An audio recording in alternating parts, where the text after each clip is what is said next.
control. 7, you got me.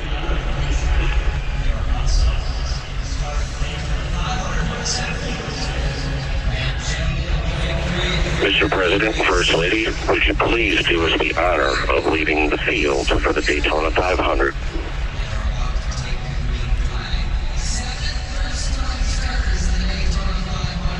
Well, this is indeed a first.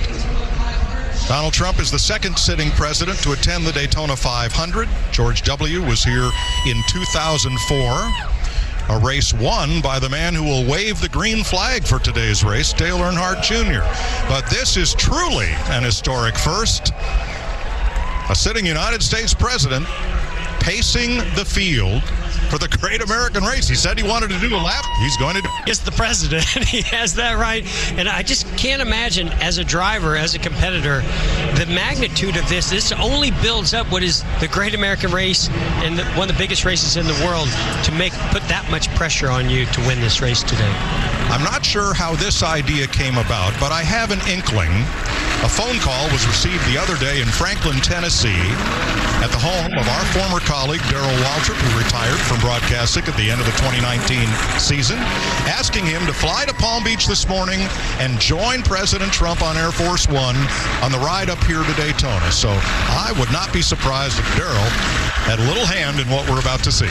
Maybe he's giving him some tips down there about those high banks here at Daytona. And are the drivers excited about this? Well, here's Clint Boyer's radio. He's going to pace the field? Yep. Love it. Gosh, it's awesome. You know, Mike, people ask me, do you miss it? You know, are you jealous of those competitors out there? Today, right now, I am. I would love to be in this Daytona 500 field out there competing today. This is just so special. Now, we know that at least 70 miles an hour is required to keep those cars up on the banking. Those presidential limousines, which are built on truck chassis, weigh about 22,000 pounds, will probably not be doing 70 through the 31-degree banking of turns 1 and 2. But we'll stay down on the apron. Now, you think when he finishes this lap, is he going to do a burnout? What kind of horsepower is underneath the hood of that car? Well, Jeff, our Fox graphic department came up with a comparison between the NASCAR Cup cars and what Secret Service calls the Beast, the presidential limousine, built by Cadillac on a truck chassis. But with Cadillac sheet metal, it's 2 feet longer than the Cup car. And it's a little heavier at 22,000 pounds. Horsepower and top speed is sufficient, but unknown. It's been estimated that those side windows are 5 inches thick of bulletproof glass and that the sheet metal is some 8 inches thick as it's fully armored. And, of course, seating capacity 7 for the limo and 1 for our Cup cars. Only thing I wish they'd have modified on that limo is put a spoiler on that rear deck lid. Just for NASCAR. Well, it does have a couple of antennas for communication, after all. Not sure what those flags on the front fender are going to do for aerodynamics. Nor do we care. Donald Trump is the 4th sitting United States president to attend a race here. Ronald Reagan gave the command to start from Air Force One and was here when Richard Petty drove to his 200th victory over Cale Yarborough in a Firecracker 400. George H.W. Bush, the summer of '92, and George W. Bush, the 2004 Daytona 500. Bill Clinton campaigned at Darlington at a NASCAR race, but the president with the closest ties to the sport was Jimmy Carter. One of Jimmy's closest friends in Georgia when he was governor was Alf Knight, the longtime superintendent of Atlanta Motor Speedway. Jimmy would come down, be a visitor to the track often, and was honorary starter for a race there when he was governor.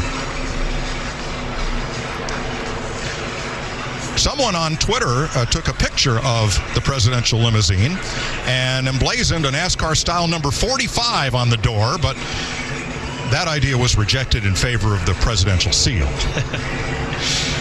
Well, we know these race fans, they've been ready all week. They're super excited, waving flags of their favorite driver, but I got to imagine there's a lot of American flags waving out in that infield right now as we get ready to take the green flag here. And if you're a fan of professional cars, limousines, and the like, there is a great exhibit of presidential limousines of the past at the Henry Ford Museum in Dearborn, Michigan. And a big roar from the crowd as they come past. The green and American flags are waving from the flag stand.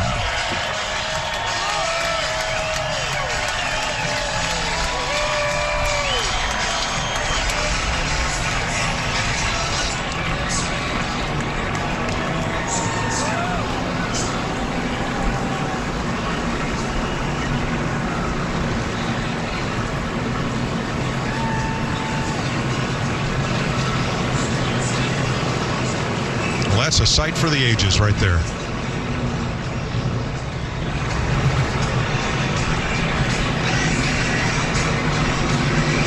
A very special moment for our sport. After all, what sporting event would not want to have the President of the United States in attendance, much less to get the party started?